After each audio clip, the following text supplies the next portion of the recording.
self assessment di perangkat daerah masing-masing. Terus juga kami himbau di perangkat daerah juga punya basis data. Jadi kalau ada piagamnya disimpan, siap jabar itu kalau ini bisa buat apa ya, cadangan lah. Cadangan. Supaya nggak kayak tahun sekarang kita bekerja malah yang setahun yang lalu kan dikejar-kejar itu. Akhirnya sedikit bonek. Agak turun sih dari 94 ke 91 kalau nggak salah Pak Robi ya. Tapi tetap ranking 1 di Jawa Barat. Tadinya mau kesalip Majalengka gitu. Nah 2024 kita pengen full, kalau bisa mas 100 gitu ya. Tapi nggak tahu cara perhitungannya seperti apa. Jadi maksud dan tujuannya, satu, akan ada perhitungan versi baru. Mudah-mudahan nggak banyak berubah. Ya karena IPASN itu ada 4, disiplin, kualifikasi, kinerja itu ada di Pak Robi. Nah saya yang kompetensi. Tapi nggak tahu apakah bobotnya berubah-berubah di disiplin, di kualifikasi, di kinerja. Kita nggak tahu nanti gimana BKN. Nah setelah itu teman-teman, di sini ada distrik nggak? Nah, distrik itu rakyatnya paling banyak gitu. Distrik belum datang, distrik ini signifikan banget, 2/3 penduduk ASN Jawa Barat itu di distrik soalnya. Nanti di distrik kalau nggak datang akan ada treatment sendiri. Dinkes yang gede-gede nih, Dinkes belum datang juga. Dinkes juga orangnya lumayan banyak gitu. Terus ininya jafungnya paling banyak jenisnya. Kalau di SDA, UPTD ya ininya ya. Kalau BKD sama saya so-so lah, nggak terlalu banyak inilah. Di Snaker Trans ya, pengawas Wasnaker. Nah itu jadi Bapak dan Ibu semua, saya ingin tidak dadakan lagi 2025. Dari mulai 2024 saya akan per triwulan akan dievaluasi. Jadi kelihatan nanti prosesnya seperti apa, tindakan korektifnya kayak apa gitu. Kita coba nanti pas 2025 udah jalannya udah langsam gitu. Itu yang nanti akan kita coba cermati apakah ada simulasi atau tidak, kita lihat nanti. Yang berikutnya BPSDM ini adalah rumah bagi teman-teman semua. Itu ya, saya pengen ruangan ini itu mau sebulan sekali boleh, mau 2 minggu sekali boleh, mau seminggu sekali boleh. Kita bikin seperti taman budayanya ASN. Jadi yang mau ngeband nanti kita siapkan itu di sini alat udah banyak lah. Alat sumbangan-sumbangan, mau forum sekretaris, forum kepegawaian boleh. Mau festival band antar kita sendiri juga boleh, nanti kita coba ya. Karena sekretaris yang jago nyanyi banyak di sini gitu. Sekretaris, kepegawaian, yang pemain bandnya juga ada nanti. Bagusnya di bulan apa ya, kita coba ya, di November aja ya. Ya nanti kita siapkan mau band dulu, mau nanti kesenian tradisional. Jadi kesenian tradisional Sunda juga jangan punah gitu. Tempatnya di sini aja, saya buat enak nanti di sini gitu. Bapak dan Ibu sekalian, jadi itu. Terus nanti karena ada kebijakan zero, ada 2 zero food waste sama zero emission zone. Pak Slametnya ada nggak? Penyanyi ini, Raja, jago nyanyi juga tuh, Sekdis ESDM. Nanti mungkin saya lagi bikin surat edaran, kalau teman-teman mau minjem tempat, Senin, Selasa, Rabu bisa seperti biasa. Tapi Kamis, Jumat, nah itu kita kena JEJ gitu. Nah, kalau teman-teman kesini silahkan, nanti parkirnya yang jalur protokol itu akan saya bersihkan. Kalau mau parkir di kantong parkirnya gitu. Enggak, jangan di kuburan. Di lapang bendera sama yang di pinggir-pinggir itu bisa. Jadi kalau hari minjem tempat di sini, itu nanti saya lagi buat surat edaran. Kedua, harus bawa tumbler. Gitu ya. Di sini nggak nyampah tapi sampahnya malah dari yang minjem-minjem tempat. Saya lagi bikin juga zona pengolahan, nanti mau nanam ikan lele, belut di belakang tuh. Jadi yang organik itu bisa habis di sini sama maggot juga. Nanti yang non organik saya akan buat insinerator yang kecil-kecilan lah di sini. Nggak yang mahal-mahal, jadi nggak ada sampah. Makanya teman-teman kalau ke sini jangan bawa sampah, nanti akan dibuat tata tertibnya, silakan aja. Terus kalau hari yang bawa motor dan sebagainya nanti parkirnya di masjid, jadi nggak bisa masuk ke sini. Terus yang diklat tidak boleh bawa kendaraan lagi, nanti di stop total, diantar dijemput aja sampai pos Pamdal. Kesininya wayahna lagi diklat jalan kaki, olahraga. Rasa kita yang umurnya udah menjelang 50 tahun gitu. Jadi itu Bapak dan Ibu sekalian dari BPSDM, ruangan ini namanya Aula Kujang, silahkan aja nanti kita mau bikin, ya bukan hanya masalah seni aja ya, sebagainya silahkan aja di sini. Dipakai aja, lebih baik rusak dipakai daripada rusak nggak dipakai gitu. Karena dulu ini rusaknya itu karena nggak dipakai, habis COVID pada takut semua kan, pada nggak ini. Ini mulai menggeliat lagi lah, udah 2 tahunan lah. Gitu. Oke, sambil menunggu kira-kira ada usulan apa, bebas aja lah, kita nggak usah ini. Nanti juga ke depan saya lagi bikin kurikulum fun learning. Dibilang outbound bukan outbound, udah ada seriusnya gitu, saya akan pakai tentara nanti. Tapi terlalu militer juga enggak, tengah-tengah lah. Nanti akan diuji cobakan ke teman-teman agent of change. Jadi mungkin diklat ke sini harus bawa beras dari rumah, jadi kita nggak nyediain makan, nanti langsung aja kayak survival gitulah. Makan masak sendiri, jadi pakai parafin gitu. Masak ini sendiri, ya karena kita kan nggak pakai anggaran nanti, iya. Nah, GoFood bisa. Nanti mainnya sekitar sini, Bapak dan Ibu sekalian, kalau lihat Tangkuban Paru sama Burangrang itu sekitarnya itu bagus, kan belum terjelajahi semua kan. Itu keren-keren sebenarnya tempatnya. Oke, ada masukan? Pak Eko, biasanya Pak Eko nih suka memberikan masukan. Hah? Oh nanti aja. Sebelum, Bu Ing, silakan Bu Ing. Baiknya sih ngasih pemasukan, Pak. Jangan masukan. Baik, izin Pak mungkin dengan yang sekarang lagi ditagih ya Bapak Ibu sekalian, terutama di lingkup sekretariat. Itu salah satunya adalah yang ZI ya, zona integritas. Nah mungkin karena kami juga rata-rata ya barulah ya gitu ya untuk sekretarisnya, dan pengetahuan kami juga masih terbatas bagaimana untuk yang pencanangan kemudian pembangunan dari ZI ini, kalau boleh itu salah satu topik yang tadi ditawarkan oleh Bapak tuh bisa dilaksanakan di sini gitu ya, kami diundang lagi, terus dari pendampingan gitu untuk bagaimana tadi untuk pencanangan dan kemudian pembangunan, kemudian sampai kita bisa WBBM, WBBK-nya gitu. Ya, tapi jangan talk show gitu lah ya, tapi lebih ke desk gitu, workshop gitu. Jadi masing-masing bisa langsung bertanya, kemudian kesulitannya apa, nah itu tuh bisa ya gitulah, langsung terjun gitu, jangan materi gitu dan lain-lain. Materi mah saya yakin semua juga bisa lah baca gitu, tapi lebih ke prakteknya gitu, implementasinya seperti apa. Ya syukur-syukur misalnya di BPSDM sudah belum? Itu sebelah yang udah tuh. Oh iya, berarti pas sebelah. Yang sudah bener mah RSJ kalau nggak salah. Ya kan RSJ deket udah. tuh saya panggil, bukan pasiennya kan. Nah, birokratnya. Boleh pasiennya juga, itu kalau dia bisa menerangkan. Mungkin dia kuesioner menurutnya si pasiennya. Ya udah ntar kita fasilitasi lah ya. Ya boleh. Kita dengan inspektorat, mestinya sih di inspektorat, jadi lebih baik ke best practice aja. Ya, Orang betul. RSJ suruh kesini aja nanti. Suruh ini, karena inspektorat juga kan sekarang lagi berkeliling tuh. Iya. Saya juga lagi diperiksa sekarang. Nah itu gitu, terus karena kan itu kita juga diminta ya di grup gitu, siapa yang sudah pencanangan, siapa yang sudah pembangunan, dan siapa yang sudah WBBM, WBBK, dan kemudian mungkin yang lagi ditagih sekarang itu juga RB ya. Karena RB itu kan sekarang beda tuh dengan RB yang lalu, banyak banget gitu poin-poinnya, dan tentunya kita tidak hanya ingin memberikan evidence saja gitu, tetapi memang betul-betul mengerti apa terkait dengan reformasi birokrasi. Nah itu juga boleh gitu ya, jadikan salah satu materi bagi kami di sekretariat.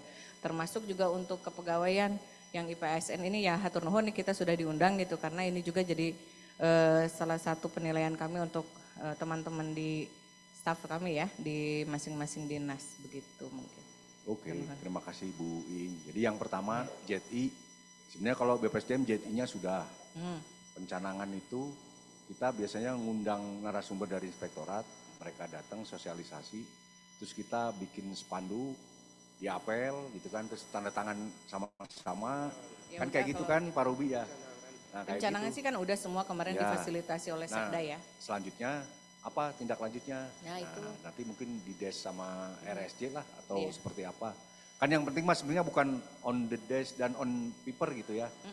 Tapi Itu mah bisa dibohong-bohongin lah sebenarnya kalau saya kan ngomong vulgar aja gitu ya. Tapi ya yang nggak penting apa-apa belajar bohong-bohongan, hakikat tapi dirinya gitu mau ngerubah nggak ke arah yang lebih benar gitu. JTI masih ada pungli, JTI masih ada kebohongan dan dusta di antara kita percuma gitu kan. ya, Nah, nggak kayaknya apa-apa arahnya ke sana. walaupun ada dusta di antara kita, tapi minimal sudah belajar gitu. Nah habis JTI itu kan nanti WBK terus WBBM, B-nya 2 kali ya. Ya, WBBM, WBBK kan ya terakhirnya the goals-nya. Ya syukur-syukur kita tidak Ya. hanya Dinkes atau PTSP kan yang sudah ya. Karena Tetapi kalau udah masing-masing kalau juga JTI sudah. oke gampang ya, begitu masuk WBK terus WBBM, nah itu udah mulai teman-teman inspektor sama organisasi nggak bisa apa istilahnya menentukan langsung, paling hanya memfasilitasi aja. Ya, Gitu. ya itu tapi minimal ada pendampingan gitu supaya gimana Ya. caranya kita bisa dapatkan tentunya apalagi yang pada punya UPTD dan punya pelayanan, nah di situ kan ada retribusi juga, tentu itu maunya Pasti. bisa lebih baik gitu. Ya itu seperti satu ya, nanti itu JTI, kemudian di PSN udah, kemudian satu lagi tadi RB. RB. Tadi, ya. RB kan ada RB SPPE udah dan kena lain-lain shock ya. terapi ya, nilainya di bawah 70 semua kan. Iya, nah itu kan enggak saya mah Pak 74. Iya, saya mah. Ya Bu, Tapi Indah kan tetap aja. bagus sudah. Tapi ya belum bagus-bagus amat gitu Pak, masih banyak bolong-bolongnya. Nah, tapi kita kan tentunya ingin ya tahu lah belajarnya Ya. lagi diskusi. Kadang-kadang banyak hal-hal yang evidennya di luar kewenangan kita gitu kan. Ya sebenarnya udah ada tapi bukan di luar kewenangan kita, itu memang udah siap. Oke. Oh, bagus. Jam itunya. Baik. Sudah.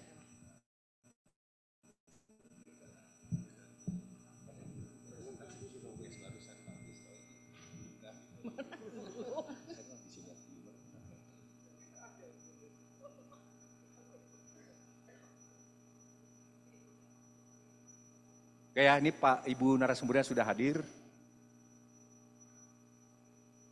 Bu Iing, terima kasih masukannya. Nanti yang lain disimpan dulu, nanti habis acara ini kita bongkar lagi.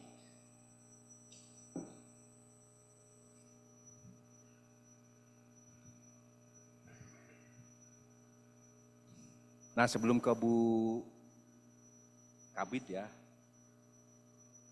teman-teman misalnya sebulan sekali kita kumpul di sini, setuju nggak? Ya bukan di sini aja, nanti mungkin ada berkembang ya, apakah outdoor gitu apa. Ya, forum sekretaris dan forum kepegawaian. Hah? Atau mau outbound bareng ke Pangalengan? Saya udah, soalnya waktu Januari kemarin udah, enaken. Jadi pakai motor dulu, kesananya camping, terus ada arung jeram, pulangnya pakai mobil. Nantilah itulah ya, ini udah ada Bu Kabit nih.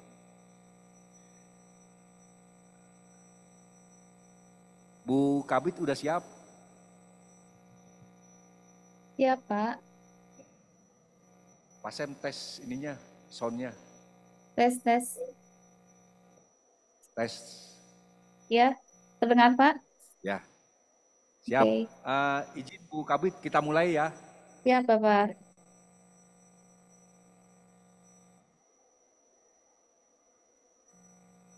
Oke, terima kasih. Bismillah.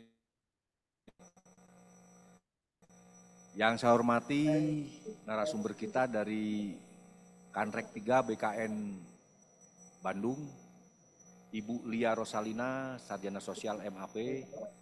Ini beliau adalah Kepala Bidang Pengembangan dan Supervisi Kepegawaian pada Kanrek 3 BKN Bandung. Pengalaman jabatannya luar biasa, mulai tanggal 1 Juni 2010, itu sudah menjadi Kepala Seksi Mutasi 2 Kanrek 3 BKN. Beberapa jenjang jabatan sudah dilampaui, ini kalau saya lihat di kurikulum vitae-nya sudah 8 kali begitu, sampai saat ini yang terakhir Kabid Pengembangan dan Supervisi. Nah mohon izin Bu Lia, kami dari BPSDM mengucapkan terima kasih kehadiran Ibu, dan kami kemarin mendapat kabar dari BKD kita, di sini hadir Pak Robi, Sekretaris BKD Bu, sebelahnya Bu Iing, Sekretaris Ya, Pindah, kelihatan, Pak.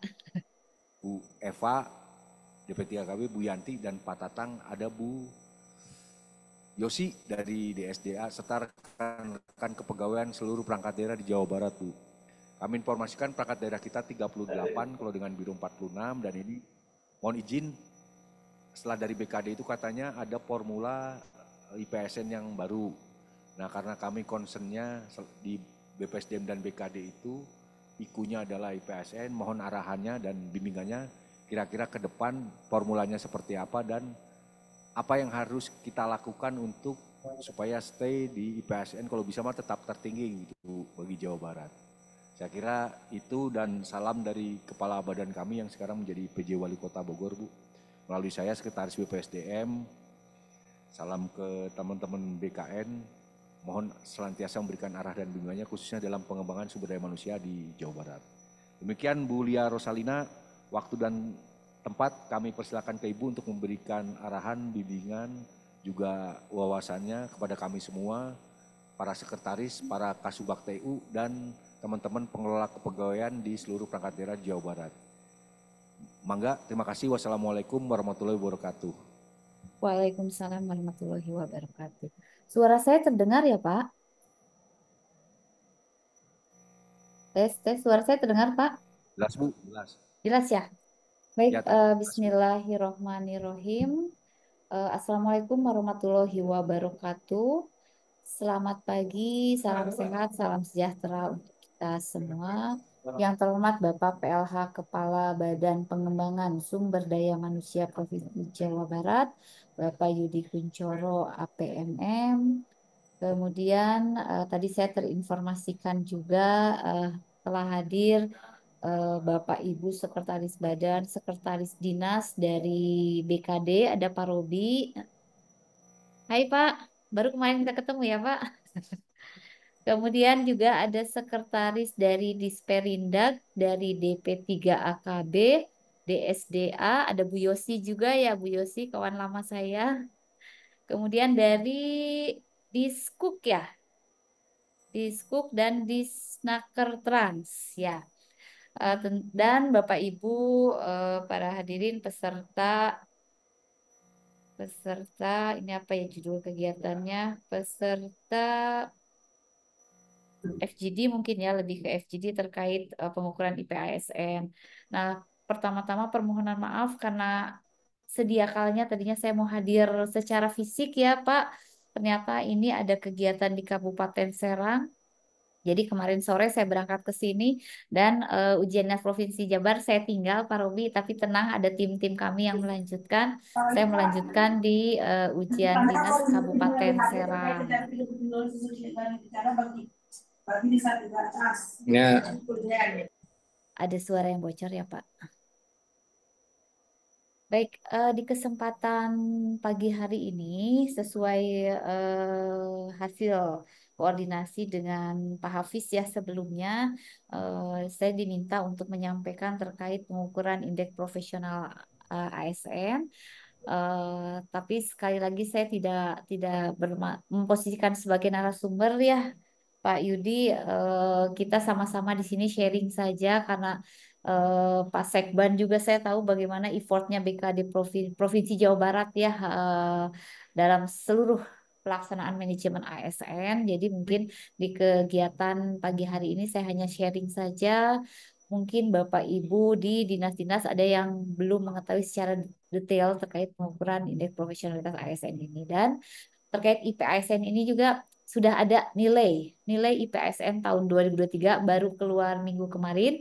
Suratnya sudah baru di DS oleh Bukakarlek tapi belum saya sampaikan di grup kabar. Nanti mungkin setelah kegiatan Zoom siang hari ini saya akan sampaikan di grup kabar dan Provinsi Jawa Barat yang tahu pertama kali artinya ya nanti saya akan sampaikan nilai-nilai di wilayah kerja kami tidak hanya Provinsi Jawa Barat saja. Nah, izin mungkin langsung saja saya izin share screen saja karena mungkin nanti kita lebih ke diskusi-diskusi ya. Jadi ini hanya sebagai bahan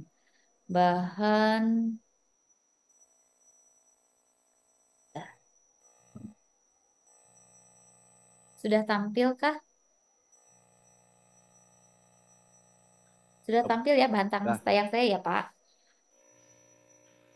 Oke, terkait pengukuran indeks profesionalitas ASN ini tentunya regulasi yang menanggungi terkait indeks profesionalitas ASN yang pertama adalah Undang-Undang Nomor 20 Tahun 2023 sebagai pengganti Undang-Undang 5 Tahun 2014 tentang aparatur sipil negara. Yang kalau kita lihat di salah satu pasalnya sebenarnya paling lambat 6 bulan setelah undang-undang ini terbit harus sudah ada peraturan pemerintah yang mengatur terkait manajemen aparatur sipil negara. Tapi sampai sekarang ini masih belum terbit. Dan kalau kita baca lagi salah satu pasalnya, selama peraturan pemerintah sebelumnya tidak bertentangan dengan Undang-Undang 20 tahun 2023, maka kita masih bisa mempedomani peraturan pemerintah sebelumnya. Kemudian terkait pengukuran IPASN juga kita masih mempedomani peraturan Menpan nomor 38 tahun 2018 yang ditindaklanjuti oleh peraturan BKN nomor 8 tahun 2019 tentang pedoman tata cara pelaksanaan pengukuran IPASN. Walaupun sudah ada beberapa penyesuaian terkait pengukuran IPASN, tapi tetap regulasinya masih kita mengacu kepada Permenpan 38 dan Peraturan BKN Nomor 8 Tahun 2019. Nah, sebagaimana yang disampaikan mungkin berkali-kali Bapak Ibu juga sudah mengetahui bahwa agenda transformasi dalam Undang-Undang Nomor 20 Tahun 2023 ini ada 7 poin penting. Yang pertama transformasi rekrutmen dan jabatan ASN. Nah ini yang sedang kita laksanakan ya di depan mata kita juga sudah mulai akan dilaksanakan seleksi CASN. Ini nanti insya Allah tanggal 16 kita akan mulai seleksi. Tentunya sudah mengikuti beberapa tahapan dari mulai pengumuman, kemudian pendaftaran dan lain-lain sehingga sekarang di tahap pelaksanaan seleksi. Kemudian yang kedua kemudahan mobilitas talenta nasional. Nah, kalau kita berbicara mobilitas talenta Provinsi Jawa Barat sudah sangat sangat sangat baik dan ini juga menjadi apa ya studi tiru dari beberapa instansi tidak hanya instansi daerah tapi juga instansi pusat yang ingin mengetahui lebih dalam terkait mobilitas talenta nasional di Provinsi Jawa Barat itu seperti apa.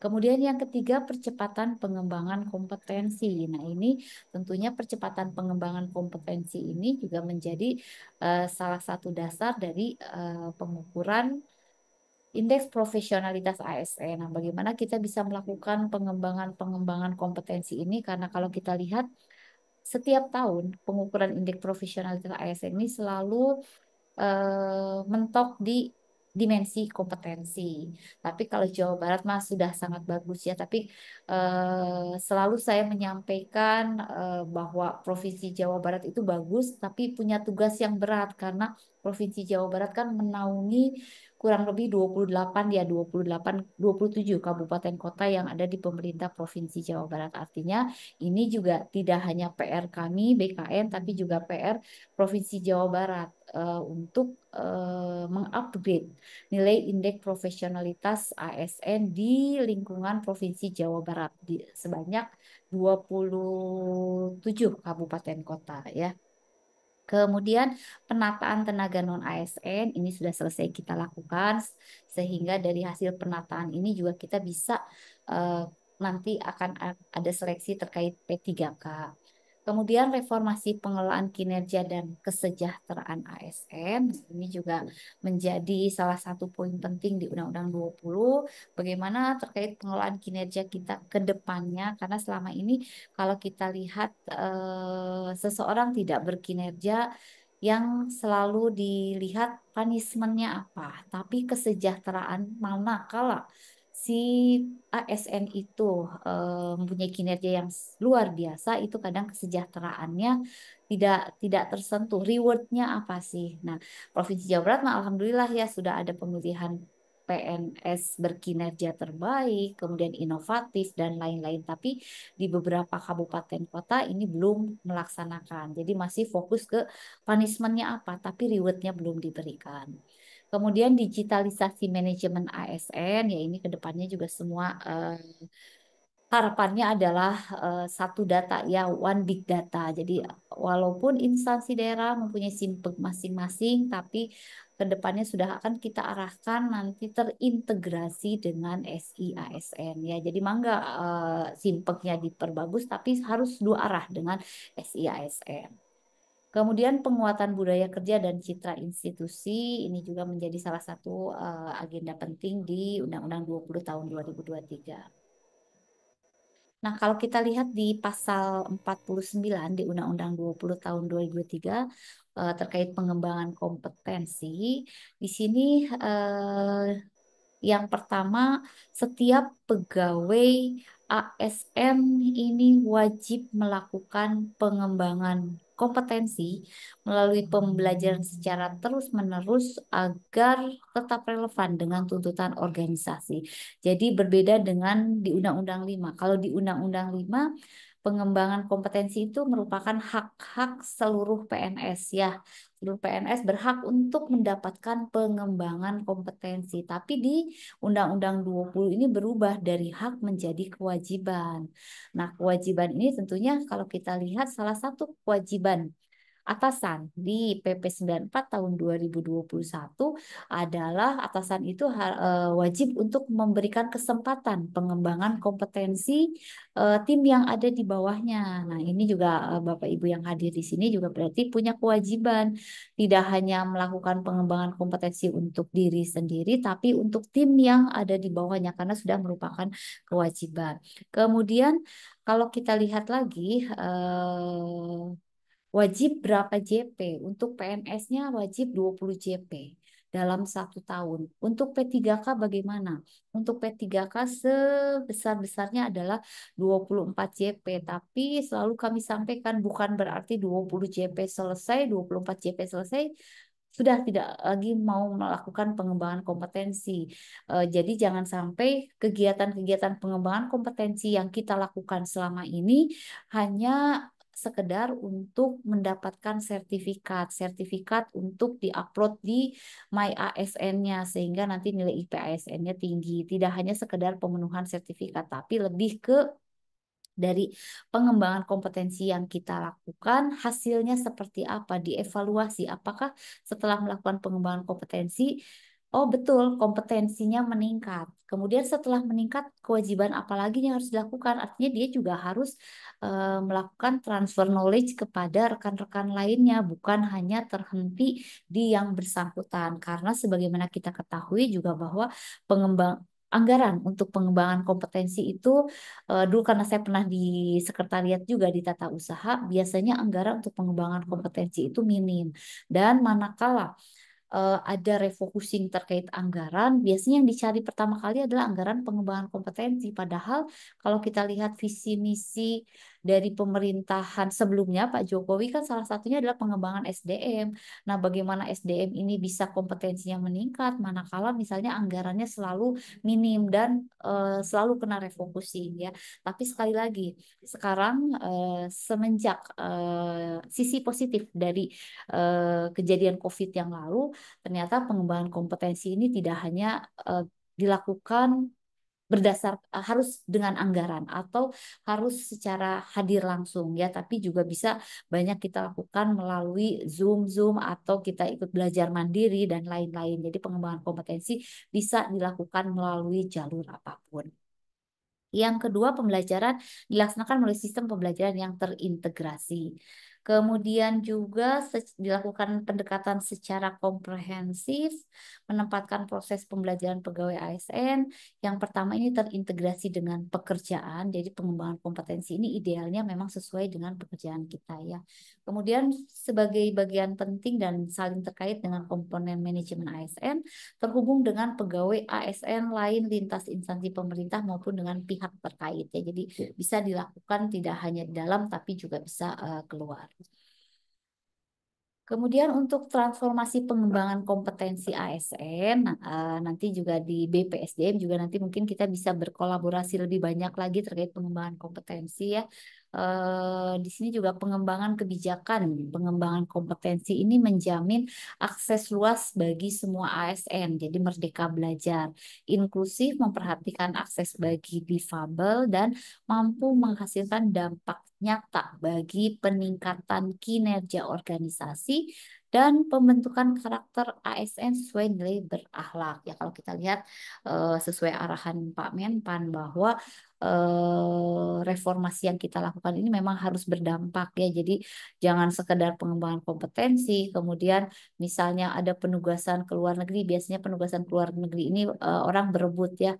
Tapi setelah itu, setelah pulang dari benchmark dan lain-lain, tidak memberikan dampak nyata terhadap baik kinerja individu maupun kinerja organisasi. Nah, jadi jelas harus ada dampak nyatanya ya. Apalagi ke depannya mungkin tidak hanya kepada kinerja individu organisasi, tapi berdampak kepada masyarakat juga apa yang bisa dihasilkan ya. IPASN di sini pengertiannya kalau kita lihat di Permenpan dan PKPKN ini suatu instrumen yang digunakan untuk mengukur secara kuantitatif tingkat profesionalitas pegawai ASN yang hasilnya digunakan untuk penilaian dan evaluasi guna kepentingan pengembangan profesionalitas profesi ASN. Banyak yang bertanya, IPASN itu buat apa? Ada yang menganggap oh IPASN ini hanya untuk pemenuhan IKU dari eselon 2-nya karena di perjanjian kinerjanya salah satu indikator kinerjanya adalah nilai IPASN. Nah, banyak yang menganggap seperti itu padahal sekali lagi bahwa indeks profesionalitas ASN kan mengukur tingkat profesionalitas yang ada 4 dimensi itu. Tentunya juga manakala ada juga yang bertanya, Bu, IPASN saya sudah 100, terus saya harus apa? Sudah selesai. Nah, tapi kan tetap pengembangan kompetensi itu kan tetap berlanjut ya. Jadi minimal IPASN untuk kita pribadi itu merupakan raport kita ya, dan nilai IPASN itu juga biasanya menjadi salah satu indikator dari pengukuran manajemen talenta kita ya. Nah, pengukuran indeks profesionalitas ASN ini sudah kita lakukan sejak tahun 2018 ya. Jadi sudah 6 tahun berjalan. 2018 ini masih sampling ya, pengukuran mandiri 2018 2019 ini masih mandiri. Jadi kalau nanti saya tampilkan perbandingan nilai 2018 2019 itu agak gapnya agak tinggi. Karena apa? Karena memang pengukurannya mandiri. Jadi tidak ada apa monitoring dari kami apakah betul manakala yang bersangkutan melakukan pengembangan kompetensi sertifikatnya sesuai atau belum. Nah, itu belum, jadi masih mandiri. Kemudian di tahun 2021 ini sudah sepenuhnya menggunakan data di SAPK, di Sistem Aplikasi Pelayanan Kepegawaian BKN ya, sudah terintegrasi.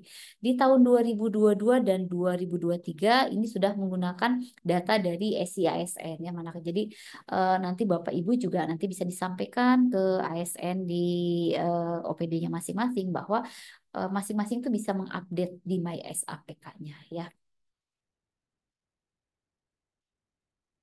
Kemudian dimensi dari indeks profesionalitas ASN masih belum berubah. Ada 4 dimensi. Yang pertama kualifikasi, ini terkait data informasi riwayat jenjang pendidikan formal yang bobotnya 25%. Kemudian kompetensi, ini data informasi riwayat terkait pengembangan kompetensi, ini bobotnya cukup tinggi, 40%. Kinerja, ini data informasi riwayat penilaian kinerja, bobotnya 30%. Jadi dilihat dari predikat kinerja ASN tersebut apa. Ini kalau maksimal sangat baik berarti bobotnya 30. Dan disiplin, disiplin data atau informasi riwayat hukuman disiplin, ini bobotnya 5. Jadi kalau kita lihat dari 4 dimensi ini memang bobot kompetensi ini yang sangat tinggi. Dan rata-rata instansi baik daerah maupun pusat selalu jatuh di dimensi kompetensi. Kemudian untuk penilaian, ini juga belum berubah. Kategori penilaian 91 sampai 100 ini sangat tinggi, 81 sampai 90 tinggi, 71 sampai 80 sedang, 61 sampai 70 rendah, dan di bawah 61 sangat rendah. Jadi ini tetap kategori penilaiannya belum ada perubahan. Sumber datanya tadi sudah saya sampaikan 2020-2021 menggunakan SAPK, di 2022 dan 2003 menggunakan SISN, tapi masih dibuka untuk rekon data kompetensi tersebut ya, riwayat diklat dan kursus. Nah, kita juga belum mendapatkan informasi ke depannya seperti apa. Nah, khawatirnya ke depannya sudah tidak ada rekon lagi. Artinya memang masing-masing harus mengupdate di My ASN-nya ya.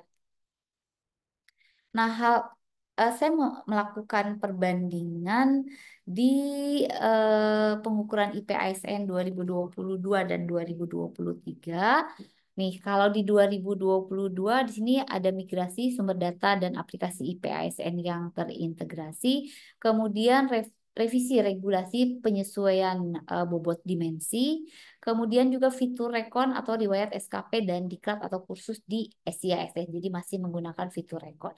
Di 2023 seperti apa? Di 2023 ini sesuai dengan surat yang pernah kami sampaikan ke instansi daerah di wilayah kerja kami, surat terkait pengukuran IPSN tahun 2023 tertanggal 20 Juni 2024. Nah, ini sudah ada beberapa update yang dilakukan oleh BKN, walaupun apa regulasinya belum berubah, tapi sudah ada penyesuaian. Yang pertama adalah penyesuaian terkait dimensi kualifikasi. Jadi kalau yang lalu untuk dimensi kualifikasi itu seseorang bisa mendapat nilai maksimal 25, manakala yang bersangkutan di jenjang kualifikasi pendidikan tertinggi S3. Jadi tidak melihat persyaratan jabatan. Nah, ini yang dari tahun 2021 kami sampaikan ke pusat bahwa ini sudah tidak relevan. Padahal seseorang ditempatkan dalam suatu jabatan tentunya sudah memenuhi persyaratan pendidikan minimal bagi yang bersangkutan untuk diangkat dalam jabatan. Nah, alhamdulillah di tahun pengukuran 2023 ini sudah ada perubahan. Jadi kalau misalnya untuk jenis jabatan manajerial, untuk jabatan pengawas, misalnya pengawas itu kan persyaratan minimal pendidikannya ini adalah D3. Kalau dulu D3 berarti kan nilainya 10 ya, tapi kalau misalnya seseorang diangkat jabatan pengawas dan dia sudah memenuhi persyaratan pendidikan minimal di D3, maka nilai yang bersangkutan ini adalah di 20 ya.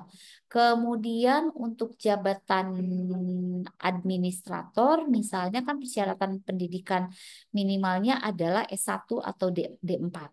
Nah, selama dia sudah S1 maka dia di 20. Kalau dia mempunyai level 1 level di atasnya S2 maka dia di 25.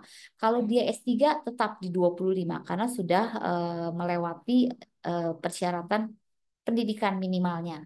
Kemudian kalau jabatan pimpinan tinggi, jabatan pimpinan tinggi itu kan minimalnya juga sebenarnya S1 atau D4. Nah, ini kalau misalnya dia S1 atau D4 ya dia di 20, tapi kalau dia punya S2 maka dia bisa di maksimal 25.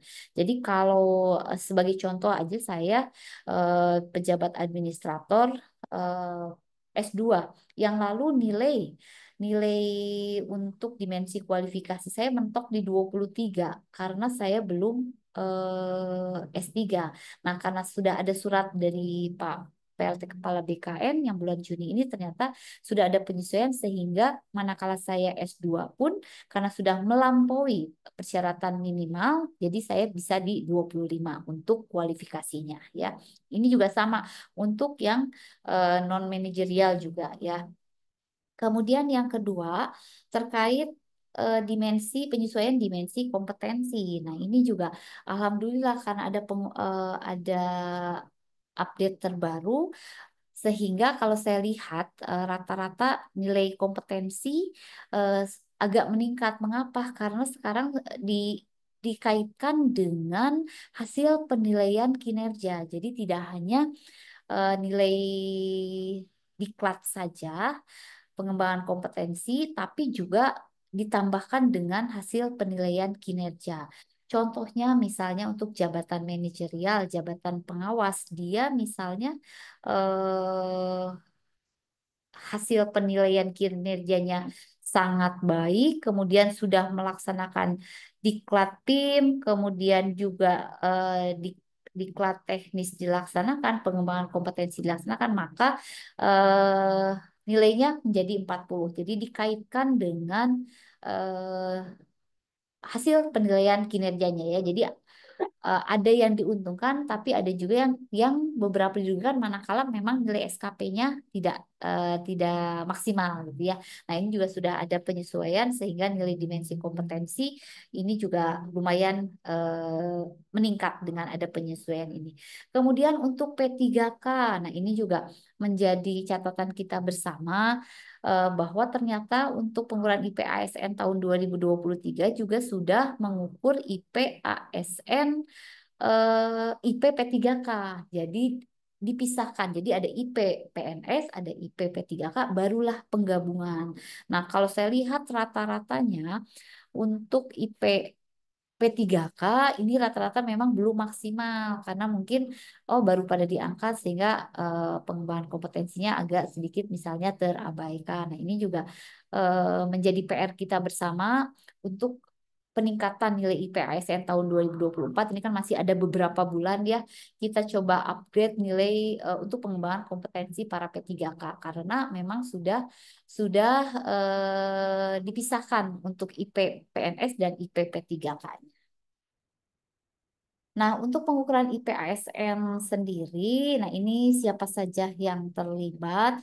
Yang pertama tentunya PNS yang bersangkutan. PNS yang bersangkutan ini bisa melakukan pemutakhiran riwayat diklat dan kursus di My ASN-nya. Jadi sudah bisa. Kalau tahun lalu belum bisa ASN di luar BKN untuk menginput riwayat diklat. Sekarang sudah bisa ya tentunya walaupun masing-masing ASN itu menginput tapi nanti dilakukan verify oleh pengelola IP ASN di daerah ya. PNS, kemudian DJASN, BKN, Kanrek ini tentunya melakukan pemantauan pengukuran IP ASN, kemudian pengelola IP ASN instansi daerah ini juga bertugas melakukan pemantauan dan finalisasi pengukuran IP ASN, jadi dicek lagi, diverval kembali apakah betul sertifikat yang diupload JP-nya sesuai, kemudian masuk ke diklat apa, karena banyak yang salah menempatkan ya, harusnya misalnya diklat teknis tapi dia isinya di webinar misalnya ya. Kemudian pengelola IP ASN juga pastinya harus selalu berkoordinasi dengan admin SI ASN ya, karena memang harus terupdate di SI ASN. Nah, admin SI ASN ini juga melakukan pemutakhiran riwayat kepegawaian dan pemberian role layanan IP ASN bagi pegawai yang ditunjuk. Nah, ini juga untuk role layanan IP ASN juga yang lalu hanya satu, sekarang sudah bisa dibagi ke maksimal 3 role layanan ya. Ini, nah kalau ini sebagaimana kita ketahui ya Bapak Ibu bahwa instansi pembina dalam pengembangan kompetensi ini tentunya tetap LAN ya yang menjadi instansi pembina kita. Nah ini juga kalau kita lihat pendidikan merupakan salah satu bangkom di samping pelatihan ya. Jadi kalau kita lihat bentuk dan jalur pengembangan kompetensi ada yang bentuknya pendidikan, ada yang bentuknya pelatihan. Kemudian pelatihan juga ada yang klasikal, ada yang non klasikal.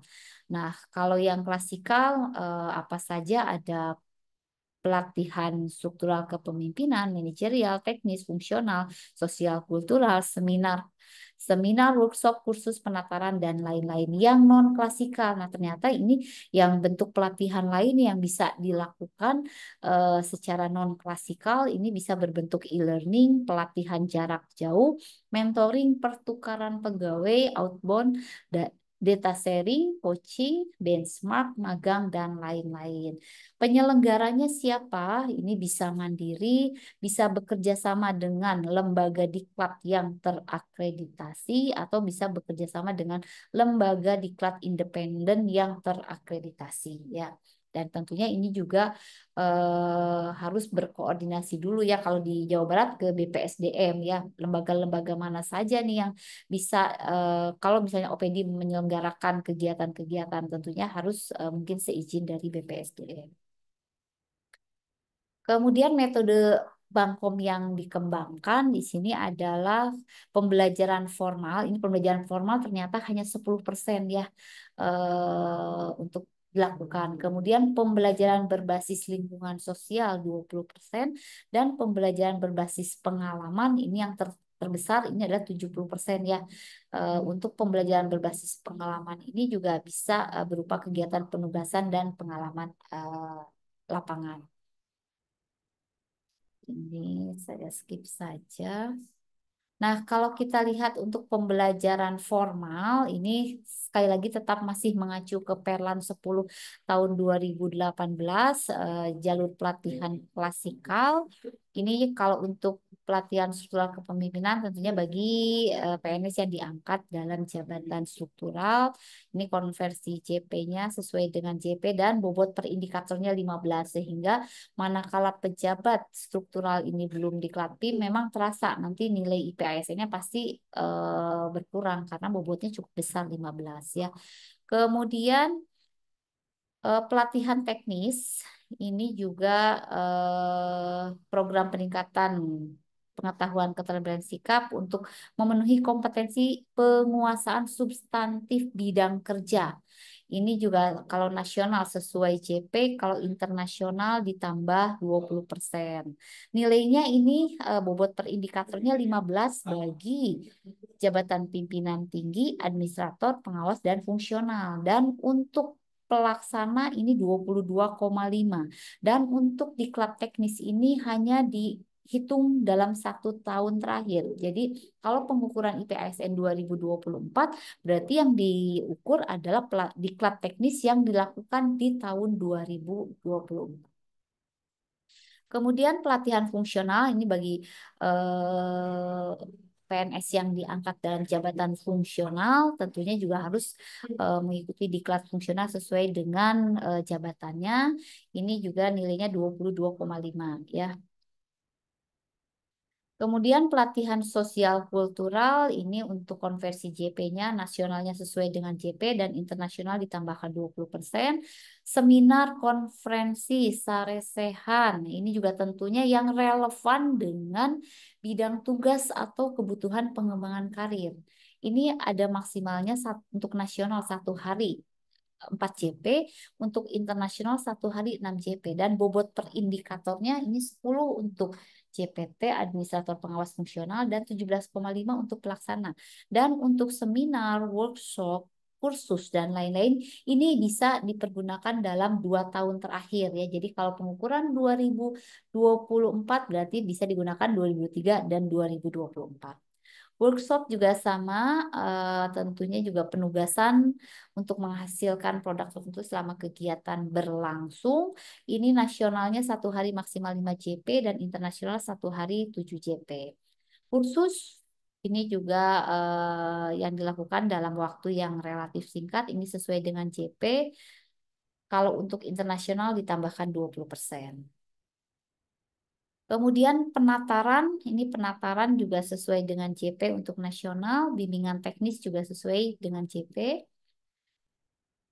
Pelatihan jarak jauh, ini pelatihan jarak jauh, ini juga bagaimana kita bisa melakukan pelatihan jarak jauh. Tentunya kita lihat bahwa pelatihan jarak jauh ini proses pembelajaran secara formal dan sistematis oleh lembaga penyelenggara, kemudian juga penyelenggara pelatihan berperan dalam perencanaan, pelaksanaan, dan evaluasi, dan memungkinkan peserta berasal dari berbagai wilayah. Ini untuk konversi JP-nya sesuai dengan JP, internasional 20%, dan harus bukti konversinya ini dibuktikan dengan sertifikat ya. Dan pemberian sertifikat ini juga mengacu ke peraturan LAN nomor 5 tahun 2020. Siapa yang berwenang untuk menandatangani sertifikat tersebut ya. Kemudian yang non-klasikal. Nah, kenapa tiba-tiba ada non-klasikal? Kalau kita lihat ternyata yang pertama adalah mewujudkan smart ASN dan kualitas SDM yang memiliki daya saing ya. Kemudian keterbatasan anggaran karena dampak pandemi. Ini yang tadi saya sampaikan, anggaran untuk pengembangan kompetensi selalu minim. Kemudian kemunculan paradigma baru dalam hal pengembangan kompetensi serta kalau kita lihat per tahunnya nilai IPAS itu selalu rendah pada dimensi kompetensi sehingga muncullah untuk pelatihan non klasikal. Alur untuk pelaksanaan pelatihan non klasikal ini kalau kita lihat sesuai Perlan juga, pertama pengelola kepegawaian instansi menganalisa, memetakan dan menginventarisasi pelatihan non klasikal ya. Jadi kan harus dilakukan juga analisis kebutuhan diklat. OPDA sebenarnya butuh diklat apa sih? Kemudian berapa orang yang bisa dilaksanakan? Nah, ini harus dilakukan. Kemudian dilakukan verval oleh unit pengelola kepegawaian. Kemudian setelah verval, PNS melaksanakan pelatihan non klasikal yang sudah ditentukan, kemudian membuat laporan, mengirimkan rekapitulasi pelatihan non-klasikal, kemudian pengelola kepegawaian instansi ini melakukan verval pelatihan ini sudah sesuai atau belum, membuat sertifikat serta memutakhirkan data pelatihan non-klasikal ke MyASN. Nah, tapi sekali lagi nanti Bapak Ibu juga boleh coba nih sebenarnya sudah bisa secara mandiri dilakukan pemutakhiran data. Nanti tinggal pengelola kepegawaian instansi yang akan mengecek sudah sesuai atau belum. Nah, pelatihan non klasikal ini juga ada beberapa coaching dan mentoring. Nah, ternyata kan coaching dan mentoring ini juga bisa diterbitkan sertifikatnya. Kalau kita lihat di pengelolaan kinerja di SKP berdasarkan Permen 46, itu juga ada coaching dan mentoring. Nah, ternyata manakala Bapak Ibu melakukan coaching dan mentoring, ini bisa diterbitkan sertifikatnya. Tapi ada tahapan-tahapannya. Nah, kalau kita lihat konversinya juga maksimal 2 JP dikali 2 per bulan untuk yang nasional. Dan bukti dari pelaksanaan coaching dan mentoring ini tentunya ada surat keterangan atau sertifikat yang dikeluarkan oleh instansi atau unit pengelola SDM ya. Nah, kalau di kami ada SE Kepala BKN nomor 3 tahun 2022 terkait pelaksanaan coaching dan mentoring. Ini memang hanya untuk pegawai BKN, tapi biasanya saya suka sampaikan karena ada beberapa instansi yang Bu kalau coaching itu eh, seperti apa formulirnya, kemudian sertifikatnya seperti apa. Nah, saya menyampaikan ini juga sudah seizin pimpinan apakah SE 3 tahun 2022 ini boleh kita kita sebarluaskan ke instansi daerah untuk nanti mungkin dibuat regulasi internal. Nah, ini yang kami lakukan. Coaching itu ada formulirnya. Formulirnya seperti ini. Pertemuan keberapa, jenis kegiatannya seperti apa, hari tanggal, waktunya berapa, lokasinya di mana, kemudian pegawai yang dilakukan coachingnya itu siapa. Kemudian yang A ada identifikasi kebutuhan pengembangan. Nah, ini tentunya atasan sudah melihat, oh ternyata yang bersangkutan misalnya kurang kompeten dalam melakukan analisis kebutuhan pengembangan pegawai sehingga diperlukan coaching. Nah, dituangkan di identifikasi, kemudian hubungan tanggung jawab pekerjaan yang bersangkutan sebagai apa, kemudian juga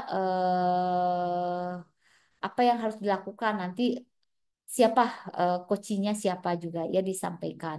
Kemudian kegiatan pengembangannya seperti apa? Nah, ini disampaikan juga dan hasil pengembangan. Hasil pengembangannya setelah dilakukan coaching itu apakah ternyata setelah 90 menit berhasil misalnya. Nah, ini hasil pengembangannya dituangkan di sini. Ditanda tangan oleh yang bersangkutan, kemudian juga coachnya siapa dan Biro SDM. Kalau kami di sini Kepala Biro SDM yang menandatangannya ya untuk pelaksanaan coaching ini. Kemudian mentoring juga sama, mentoring juga bisa kita lakukan dan diterbitkan sertifikat atau surat keterangannya. Ini sama juga ada identifikasi kebutuhan, hubungan tanggung jawab, kegiatan pengembangan dan hasil pengembangan. Kemudian juga ada patok banding atau benchmark ya. Ini juga ternyata bisa kita lakukan. Benchmark ini konversinya 10 JP untuk per kegiatan yang nasional dan 20 JP per kegiatan. Bukti konversinya adalah surat tugas atau surat keterangan pelaksanaan patok banding berbentuk sertifikat. Dan tentunya bukti konversi sertifikat ini juga dikeluarkan oleh instansi yang menyelenggarakan atau menerima peserta patok banding ya. Jadi kalau Bapak Ibu sudah pernah melakukan benchmark, ya diusahakan ada sertifikatnya atau surat keterangannya. Kemudian magang. Nah, magang juga jelas ini ya tentunya kegiatan magang ini kan untuk meningkatkan pengembangan kompetensi dan ini juga bisa dilaksanakan untuk peningkatan IPASN kita. Konversinya ini satu kali kegiatan magang setara dengan 20 JP untuk yang nasional dan 24 JP untuk internasional. Bukti konversinya apa? Ada surat tugas, laporan akhir, dan sertifikat magang. Ini dikeluarkan oleh instansi mitra magang. Kemudian data sharing ini juga penempatan PNS untuk bertugas di suatu tempat untuk jangka waktu tertentu dapat dilakukan lintas unit kerja dalam satu instansi ataupun lintas instansi pemerintah. Nah, ini bisa dilakukan. Pembiayaannya berasal dari instansi masing-masing dan konversinya lumayan, satu kali data sharing pelaksanaan sama dengan 20 JP per kegiatan ya. Bukti konversinya laporan hasil data sharing, surat tugas, surat keterangan pelaksanaan data sharing, dan sertifikat. Kemudian pertukaran PNS dengan swasta atau BUMN atau BUMD ini juga biasanya sering dilakukan tapi kadang lupa dikeluarkan sertifikat, surat tugas, dan lain-lainnya.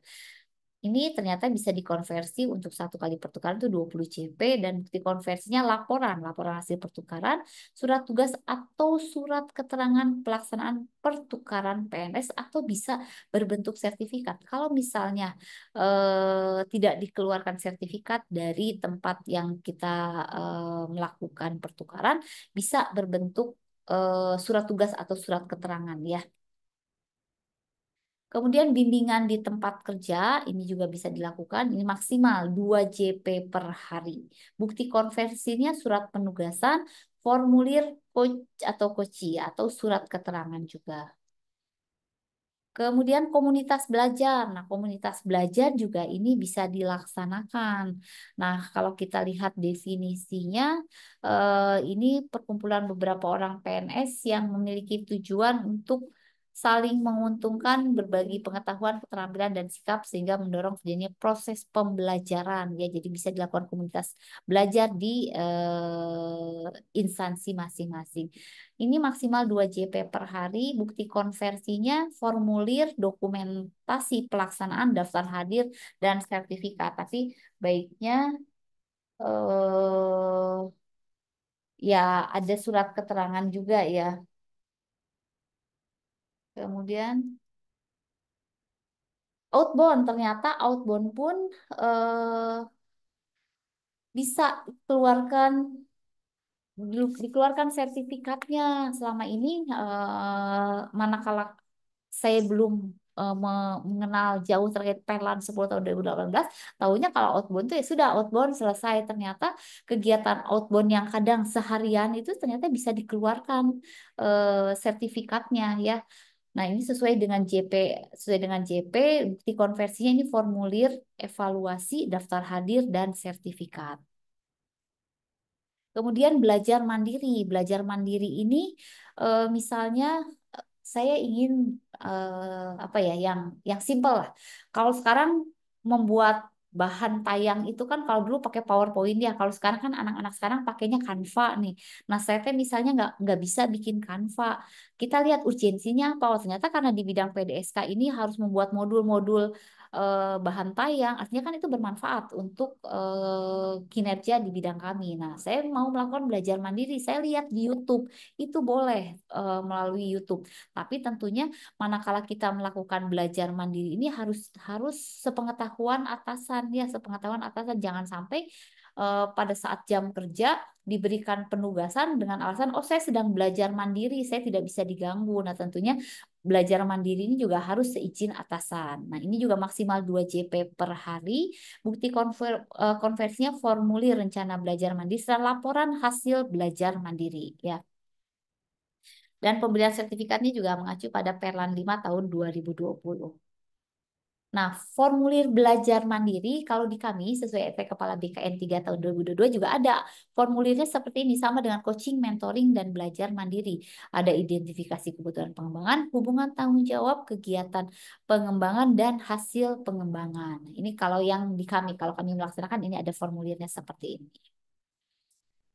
Nah, sekarang kita lihat terkait raport ya Bapak Ibu, raport indeks profesionalitas ASN ini karena suratnya juga baru kami terbitkan kemarin secara bagan, ini saya belum tambahkan yang 2023. Jadi saya tampilkan 2018 sampai 2022. Ini untuk nilai IP ASN instansi daerah di wilayah kerja kami. 37 kabupaten kota wilayah Jawa Barat dan wilayah Banten.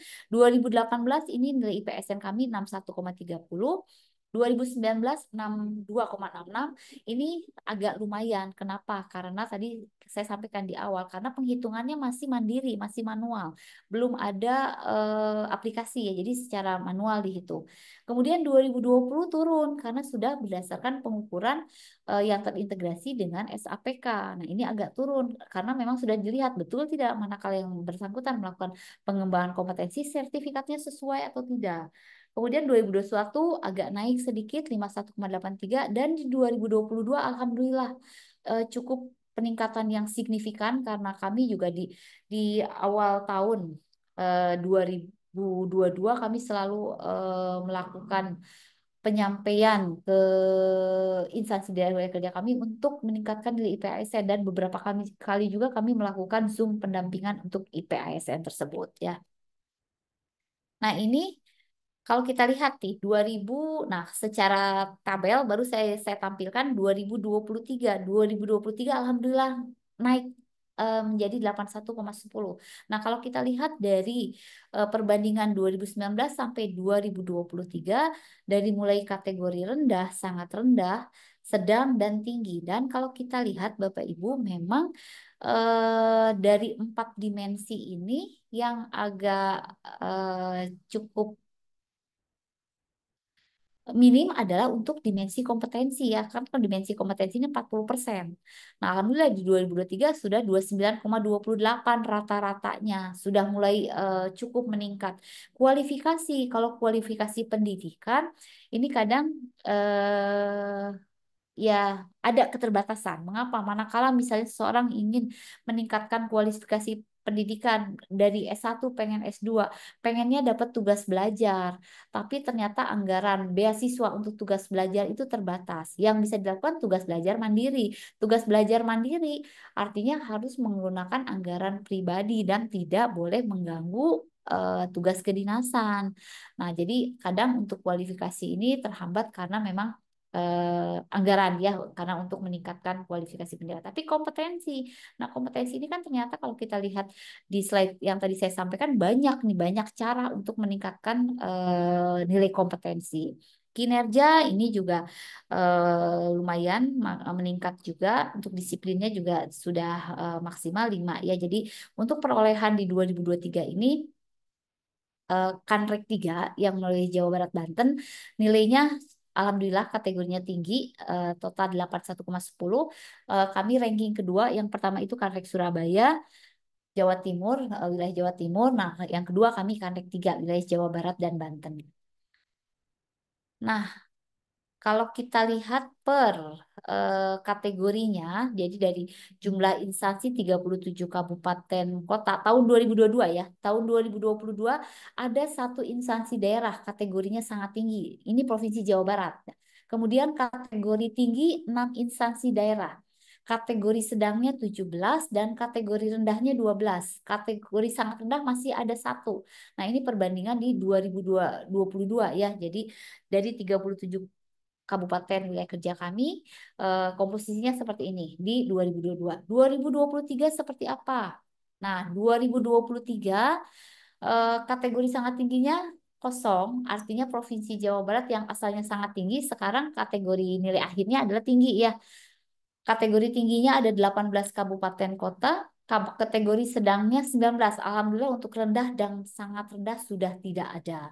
Nah, kita akan lihat kenapa nih asalnya sangat tinggi ada, sekarang tidak ada. Dan kalau tidak salah tahun lalu itu Provinsi Jawa Barat itu se-Indonesia paling tinggi ya karena kategori nilainya juga cukup sangat tinggi. Nah, ini yang 2022. 2022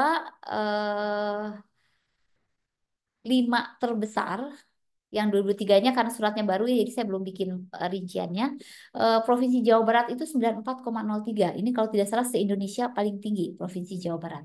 Kemudian yang kedua Kabupaten Purwakarta, Kota Bogor, Kabupaten Indramayu, dan Kabupaten Tangerang. Ini Big Five-nya untuk IPASN 2022.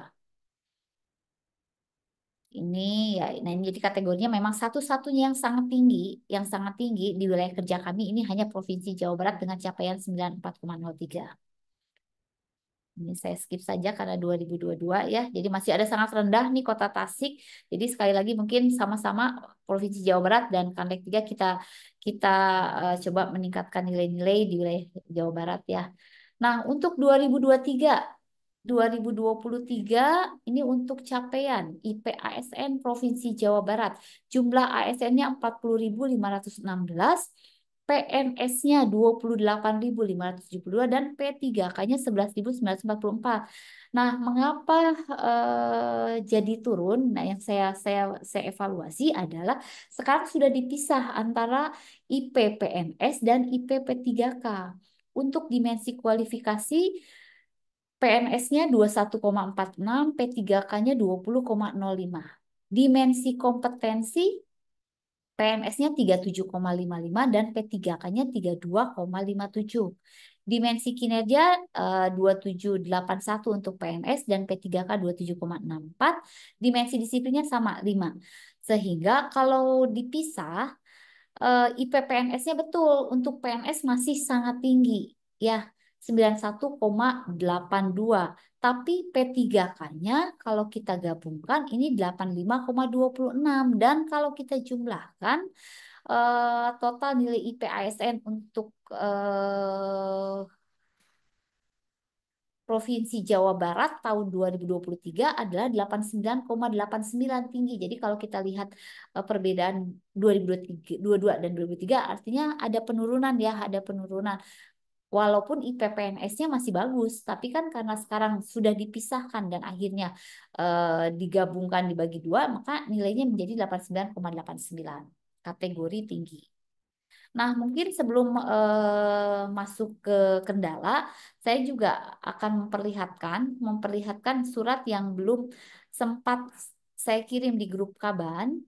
Ini sebagai informasi kepada Bapak Ibu semua juga. Saya akan share screen saja lampiran surat kami.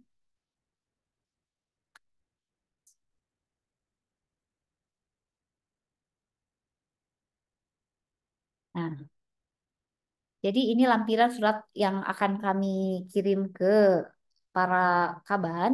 Nah ini Prof Jabar memang tetap nomor 1, tapi ya ini karena penggabungan, jadi kategorinya tinggi. Yang kedua ada Majalengka. Yang ketiga ada Kabupaten Purwakarta, kemudian Kota Bekasi, Kota Depok, 3. Kota Depok ya 5 besar. Tapi ini kalau saya lihat memang nilainya tidak terlalu jauh. Nah, ini sebagai informasi saja, nanti PR kita bersama ya Bapak Ibu untuk wilayah khususnya di wilayah Jawa Barat. Ini yang tinggi-tinggi-tinggi sudah saya tandai juga. Nah, mulai yang sedang ini Bekasi sedang, kemudian Cianjur juga sedang, Kabupaten Tasik sedang, Ciamis sedang. Nah, angkanya sudah 79. Kemudian Pangandaran, Kabupaten Cirebon, Karawang, Bandung Barat, Kota Cirebon. Nah, ini semuanya sedang ya. Sampai yang terakhir adalah Kabupaten Garut ya. Nah, ini surat ini akan kami share ke grup Kaban setelah kegiatan kegiatan Zoom pagi hari ini. Nah, itu sekilas saya sampaikan. Nah, saya lanjut lagi ke ya kendala. Nah, kendala apa sih kendala terkait pengukuran IP ASN ini? Yang pertama adalah belum terintegrasi. Jadi ada beberapa instansi masih menggunakan simpeg instansi eh, simpeg instansi dan tidak terintegrasi dengan SI ASN. Nah, ini yang tadi saya sampaikan. Idealnya seluruh riwayat yang ada di simpeg instansi ini sudah terintegrasi dengan SI ASN, jadi tidak kerja dua kali.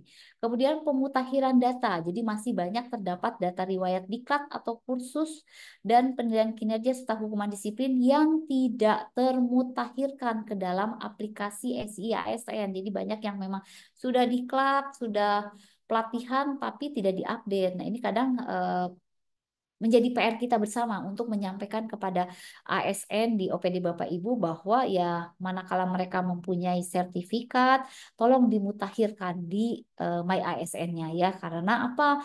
Karena tidak hanya berimbas kepada pengukuran IP ASN pemerintah Provinsi Jawa Barat, tapi juga untuk raport masing-masing ya.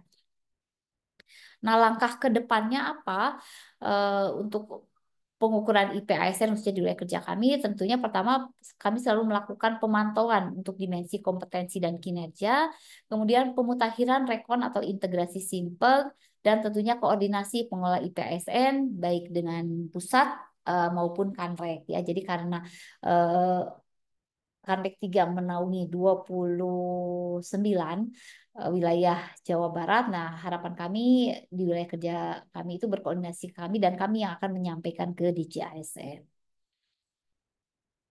Nah, ini pengukuran IP ASN kemarin di tahun 2022 juga sudah ada beberapa perubahan ya. Jadi instansi dapat menambahkan kewenangan pada layanan IP ASN melalui layanan administrasi SIASN. Kemudian dapat menggunakan fitur rekon data penilaian kinerja dan masih menggunakan rekon data. Tapi kan kita khawatir ke depannya rekon ini ditutup. Kalau rekon ditutup kan berarti semua data yang ada yang akan termutakhirkan yang ada di SCISN. Jadi mungkin jaga-jaga dari sekarang manakala rekon nanti ditutup. Jadi harus apa nih yang kita lakukan preventifnya.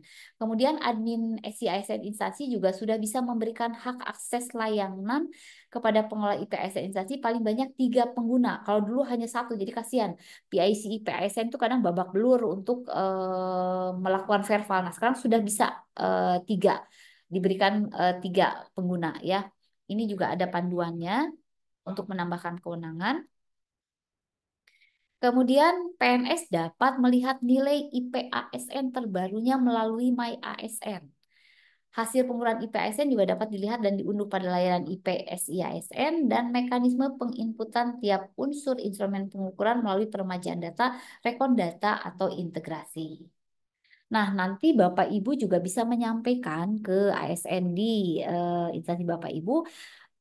Setiap ASN bisa melihat nilai IP ASN-nya. Nah, masuknya ke My ASN BKN, kemudian loginnya tentunya sudah ASN-nya sudah punya login masing-masing. Nanti masuk ke layanan ASN. Nah, di layanan ASN ini ada riwayat diklat dan kursus. Nah, ini yang bisa kita lakukan meremajakan data diklat dan kursus itu masing-masing. Bapak Ibu diperkenankan untuk masuk ke riwayat diklat kursus. Nanti yang melakukan verval sebenarnya pengelola IP ASN instansi ya. Kemudian kalau kita mau lihat nilai IP ASN kita, masuk lagi ke layanan ASN, kemudian indeks profesionalitas ASN. Tinggal diklik, muncullah nilai kita. Nah ini setelah adanya penyesuaian dimensi kualifikasi, akhirnya contoh yang saya bisa IPS-nya 100 karena sudah tidak 23 lagi nilai pendidikannya, tapi sudah maksimal karena sudah melewati jenjang kualifikasi minimal sesuai dengan persyaratan jabatan. Jadi Bapak Ibu semua bisa mengecek nilai IP ASN-nya masing-masing di My ASN. Ini juga, nah kemarin juga di tahun 2022 ini sudah dilakukan penyesuaian kriteria bagi pejabat administrasi yang disetarakan ke dalam jabatan fungsional. Ini mendapatkan bobot yang sama dengan pejabat fungsional yang telah mengikuti pelatihan fungsional berdasarkan hasil koordinasi instansi pengguna dengan instansi pembina dengan melampirkan bukti surat keterangan atau rekomendasi yang selanjutnya dimutakhirkan ke dalam PIC. Jadi di tahun 2022 kami sudah menyampaikan ke pengelola PIC PSN bahwa kalau yang sudah disetarakan ini tidak perlu mengikuti diklat fungsional, tapi manakala yang bersangkutan sudah pernah mengikuti sosialisasi atau apapun sesuai dengan jabatan fungsionalnya itu bisa nilainya disetarakan dengan telah mengikuti diklat fungsional. Kemudian riwayat pelatihan teknis, diklat pendukung dan lain-lain juga dapat melalui jalur pelatihan secara klasikal atau non klasikal yang tadi kami sampaikan. Kemudian juga bagi pegawai negeri sipil yang mendapatkan pelatihan teknis kurang dari 20 JP ini dinilai secara proporsional. Jadi kalau yang lalu, kalau kita belum 20 JP, maka nilai kompetensi kita 0. Kalau sekarang sudah disesuaikan, kalau 15 JP dalam 1 tahun, berarti perhitungannya 15 per 20 dikali nilai maksimalnya berapa. Jadi sudah ada penyesuaian. Dan untuk riwayat hukuman disiplin, yang lalu itu 2 tahun, tapi sekarang 1 tahun terakhir. Ya. Nah ini penyesuaian bobot dimensinya yang tadi saya sampaikan. Nah, ini mungkin hanya untuk admin SIASN ya. Bagaimana untuk PIC PSN ini menambahkan role baru di SIASN. Saya skip saja karena ini lebih ke teknis. Ini sudah selesai. Nah, ini juga sudah dilakukan karena nilainya sudah terbit ya, Bapak Ibu ya. Baik, mungkin itu yang bisa kami sampaikan, sharing sedikit terkait pengukuran indeks profesionalitas ASN. Selanjutnya kami serahkan kepada Bapak Moderator. Ya, terima kasih, kita aplaus untuk Bu Lia, teman-teman. Terima kasih Bu Kabid atas sosialisasinya, arahannya, dan pencerahannya untuk kami kita semua. Ternyata dari yang kita simak ada perbedaan yang prinsipil gitu ya. Kalau kita amati, yang pertama teman-teman cermati di kualifikasi, kalau dulu BPSDM itu paling tinggi OPD perangkat daerah karena di kita banyak WI. Jadi dulu kan S3. Nah di sini S3-nya banyak sehingga paling tinggi di BPSDM dulu. Sekarang enggak. Kenapa? Ternyata melihat dari kualifikasi jabatan. Jadi kalau teman-teman udah eselon 3, dia S1 itu 20. Tapi kalau dia S2 tambah jadi 25. 25, kan? betul. Masuk di bawahnya. Nah itu perbedaan pertama adalah di kualifikasi. Kalau dulu enggak pandang bulu, kalau belum S3 ya nggak akan pernah 25 begitu kan. Iya, betul Pak. Jadi karena sudah berjalan kurang lebih 5-6 tahun, ada kalibrasi dan penyesuaian, ya teman-teman gak usah berkecil hati. Sepanjang sarjabnya di kualifikasi itu terlampaui, masa 20 di tangan. Kalau lebih ini dari atas bisa dapat 25. Itu bedanya. Jadi kualifikasi. Kemudian di kompetensi ini banyak sekali ternyata penyesuaian-penyesuaiannya. Dan yang agak kaget kami Bu, ternyata P3K dipisah gitu. Iya, yang 2023 ini dipisah Ya. Pak. Nanti saya tanya Bu, apakah nilai yang tadi final atau belum gitu? Kalau belum ada Sudah, kesempatan, udah final? untuk 2023 sudah final Pak. Kan Oh, pengukurannya 2023, yang dilaksanakan di 2023. Yang bisa kita lakukan sekarang adalah mendongkrak IP ASN 2024. ya. Ya. Berarti 2023 yang masa lalu itu nggak bisa dinilai lagi ya, sudah Ya, final. sudah final Pak. Ya, karena kadang-kadang di lapangan itu kita sebenarnya sudah melakukan tapi lupa upload. Ya, lupa upload, betul Pak. Udah nggak apa-apa Bu. Jadi mungkin perbedaan berikutnya sekarang dipisah antara P3K dengan PNS walaupun akumulasinya adalah ASN. Mungkin yang bisa disimpulkan ke teman-teman, dan berikutnya di disiplin ya. Jadi kalau disiplinnya itu kita kena hukdis itu nggak akan 5, pasti turun gitu. Nah jadi teman-teman kalau di instansinya ada hukdis itu akan mempengaruhi secara kumulatif di perangkat daerahnya. Yang berikutnya adalah tadi Bu, apakah di kinerja ya? Berarti ini sekali sebelum yang lainnya Bu, saya nanya dulu nih, punten. Berarti PSN itu nggak akan ada yang bisa 100 Bu ya? Karena kinerja itu kan dibatasi. Kalau kita tercapainya ini, maka di Permen 46 itu sangat baiknya kan hanya 70%. Mulai baiknya 30%. Artinya IPSN itu nggak akan pernah 100 gitu. Seperfect-perfectnya perangkat daerah, kita nggak akan pernah 100. Karena di kinerja kan itu yang membatasi, nggak akan bisa 100 tuh di situ. Nanti itu kira-kira Ibu seperti apa arahannya. mentok-mentoknya berapa sih kalau yang paling maksimal gitu. Ya. Tuh. Ya, karena di Provinsi Jawa Barat berbeda ya Pak. Kalau tidak salah untuk penilaian kinerjanya harus ada melebihi baru bisa sangat baik ya Pak. Nah, kalau kami kan masih sesuai dengan Permen 46 yang manakala ekspektasi pimpinan terpenuhi, laporan kinerjanya bukti eviden pencapaian kinerjanya sudah sesuai, perilakunya sesuai, kami atasan bisa menilai kinerja yang bersangkutan sangat tinggi ya. Tadi contohnya saya kan sangat sangat sangat baik, ya, artinya tetap saya bisa dapat maksimal. Tapi kalau tidak salah kan kalau di Provinsi Jawa Barat berbeda ya Pak. Ada dia bisa dinilai sangat baik manakala apa gitu. Ada indikatornya kalau tidak salah ya.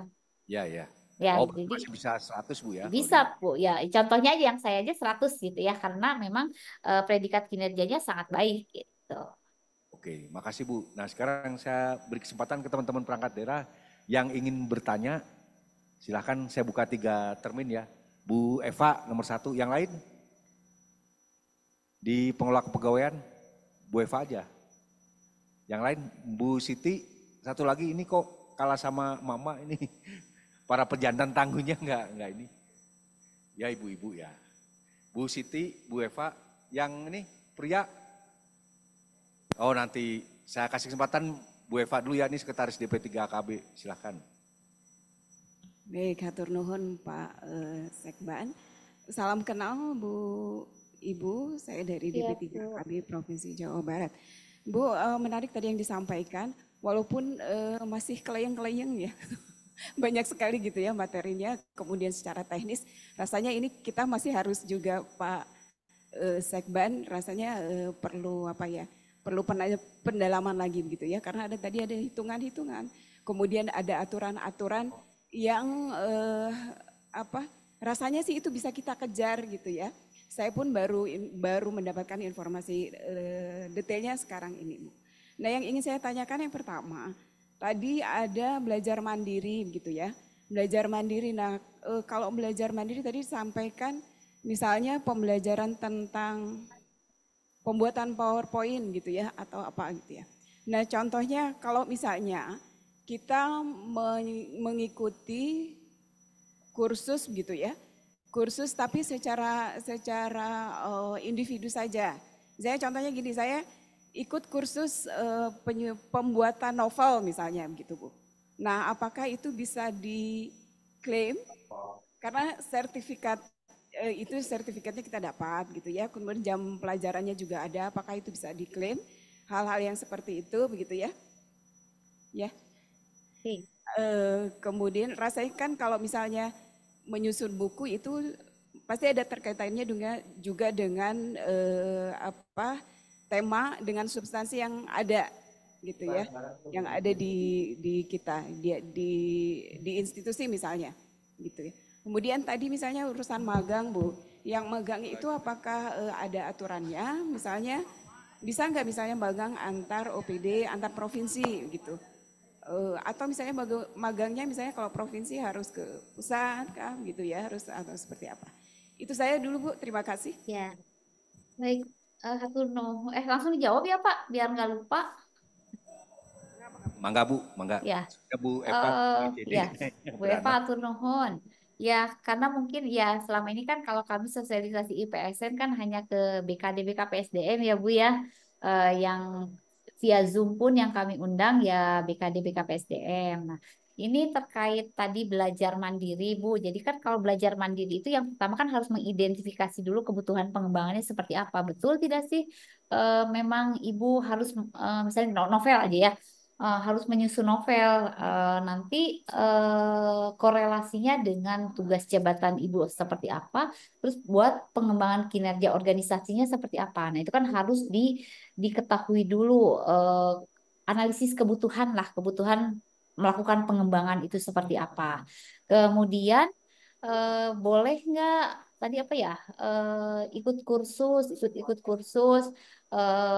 Nah itu kan manakala kita mengikuti kursus, itu juga kan kalau kita masuk lihat tadi sesuai Perlan untuk belajar mandiri, kursus dan lain-lain kan itu harus ada surat penugasan ya, harus ada surat tugas dari atasannya, surat keterangan sudah melaksanakan belajar mandiri atau kursus yang terkait kegiatan A, B, C, D, E. Nah, kalau misalnya atasannya merasa, oh iya ini memang memang sesuai dengan tugas jabatannya dan memang berkorelasi untuk pengembangan kinerja, peningkatan kinerja organisasi. Nah, itu boleh saja, tapi sekali lagi harus ada dari izin atasan, surat surat penugasan dan lain-lain, karena nanti bukti dari belajar mandiri itu kan ada baik surat keterangan, laporannya seperti apa, atau bahkan bisa berbentuk sertifikat. Jadi sekali lagi, apapun bentuk belajar mandiri tetap harus dikoordinasikan ke atasannya. Kalau kata atasannya, iya betul ini sudah sesuai dan bisa dilaksanakan, itu ya boleh karena nanti ada surat tugas dari atasannya. Itu mungkin ya Bu Eva ya? Itu apalagi Ya, ya? Iya, turun Bu Lia. siap. Iya, hatur nuhun Ibu. Satu lagi yang tadi yang magang ya Bu. Misalnya kita di Oh, provinsi. magang boleh Bu, magang. Magang itu kan bisa antar OPD atau bisa ke BUMN, BUMD, itu kan bisa. Tapi ya itu harus ada surat tugas dari atasannya dan korelasi dengan tupoksi kita, tupoksi organisasi seperti apa. Jadi boleh lintas lintas OPD. Ya. Bu, udah puas Bu Eva? Oke, nanti pendalaman sama kita mau BKD. Makasih Ya. Bu Lia. Boleh Selanjutnya, koordinasi ke Kanrek juga Bu kalau siap, ada siap Bu. Nanti kami OPD-OPD minta yang tolong. mau. Enggak. Selanjutnya Bu Siti ini sekretaris BPKAD Bu. Siap. Badan Pengelolaan Keuangan Daerah, Ibu Siti. Ya. Terima kasih. Assalamualaikum warahmatullahi wabarakatuh. Hatur nuhun Bapak Moderator dan Ibu narasumber. Izin saya Siti Samsinur, Sekretaris BPKAD, ingin menanyakan terkait dengan sertifikat kompetensi Bu. Jadi untuk sertifikat kompetensi ini kira-kira teman-teman yang memiliki sertifikat kompetensi ini ada nilai plusnya enggak ya Bu? Karena kalau sekarang, kalau ketika misalnya nilainya di pelatihan itu sudah optimal, jadi itu kan tidak akan menambah nilai. Kemudian di pencantuman gelar juga tidak bisa. Padahal di sini kan kalau sertifikat kompetensi itu kan berbeda ya perolehannya juga, kemudian yang mengeluarkan juga lembaga sertifikasi profesi. Misalnya contoh QCRO atau misalnya QRGP kayak gitu ya, terkait dengan manajemen resiko. Kebetulan teman-teman kami di PPKAD sebenarnya beberapa memiliki, ya termasuk saya mungkin ada gitu ya, tapi seolah-olah tidak berguna gitu Bu, tidak menambah value juga bagi kita. Mohon penjelasannya Bu. Kemudian terkait ini juga ada ketidakseragaman ya. Ada yang bisa mencantumkan di pencantuman gelar, ada yang tidak. Nah ini standarnya seperti apa mungkin Bu? Terima kasih. Assalamualaikum warahmatullahi wabarakatuh.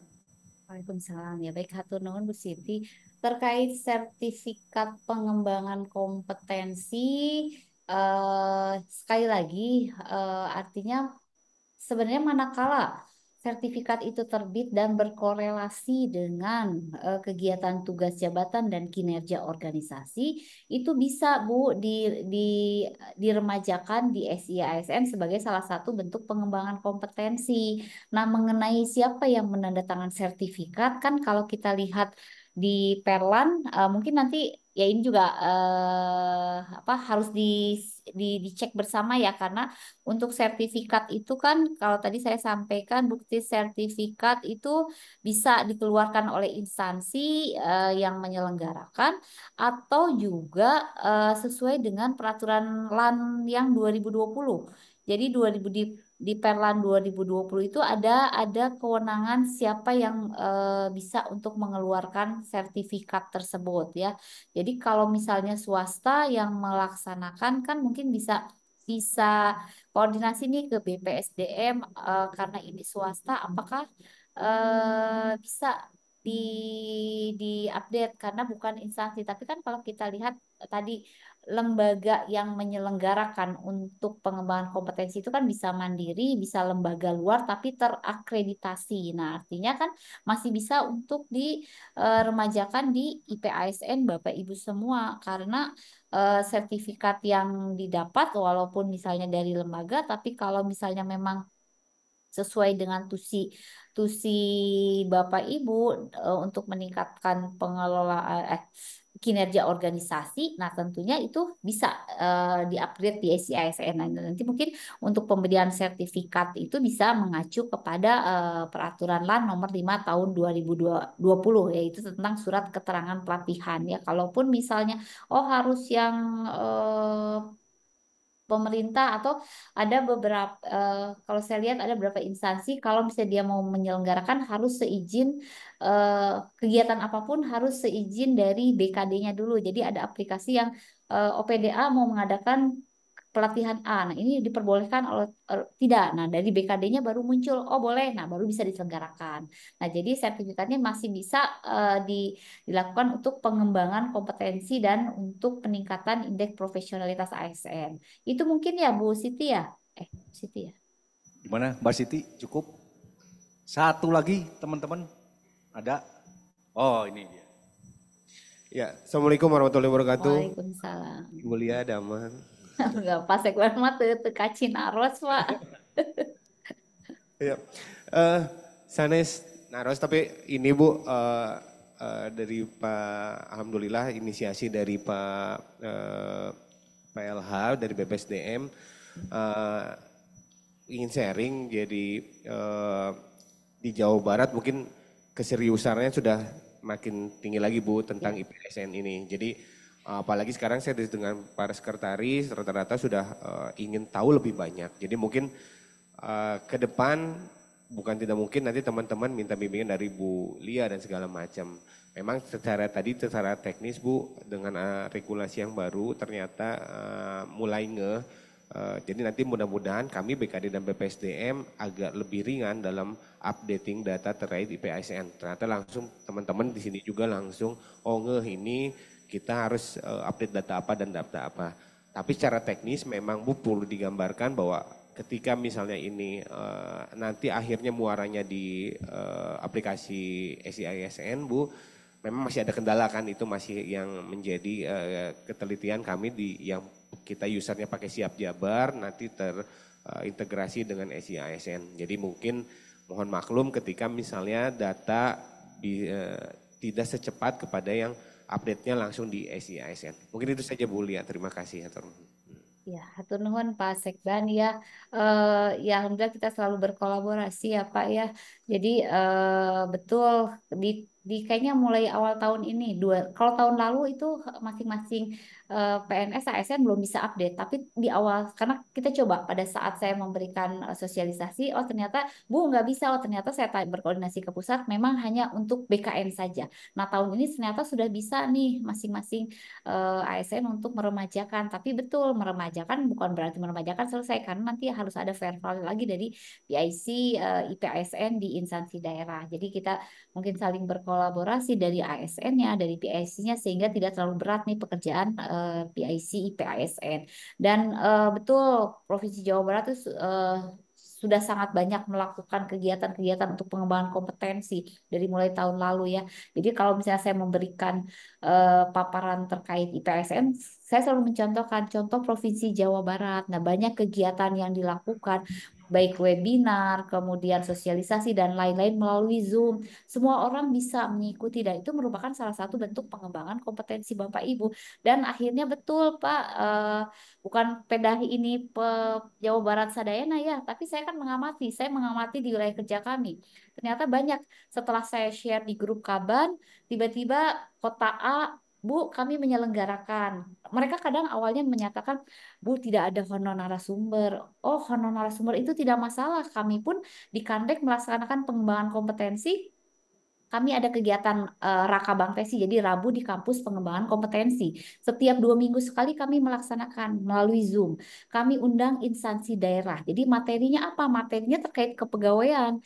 Jadi yang jadi narasumber siapa? Ya kami-kami, pejabat administrator, pengawas, atau fungsional yang memang kompeten. Boleh menyampaikan Rp0 kami hanya ya karena kalau Zoom sudah langganan ya Rp0 tidak ada anggaran makan minum, tidak honorarium juga tidak ada, tapi alhamdulillah kompetensi kami nilainya meningkat. Begitu juga yang sudah dilakukan Provinsi Jawa Barat itu link Zoom-nya disampaikan, semua bisa mengikuti tidak hanya di wilayah Jawa Barat tapi seluruh Indonesia. Nah, itu juga dan alhamdulillah sudah dicontoh oleh beberapa kabupaten kota, tidak hanya di wilayah Jawa Barat, karena saya melakukan sosialisasi ini juga tidak hanya di Jawa Barat, tapi di wilayah Banten, dan akhirnya dicontoh melakukan kegiatan tersebut, dan alhamdulillah memang nilai IPSN-nya khususnya untuk dimensi kompetensi ini meningkat ya. Ya, hatur nuhun Pak Sekban.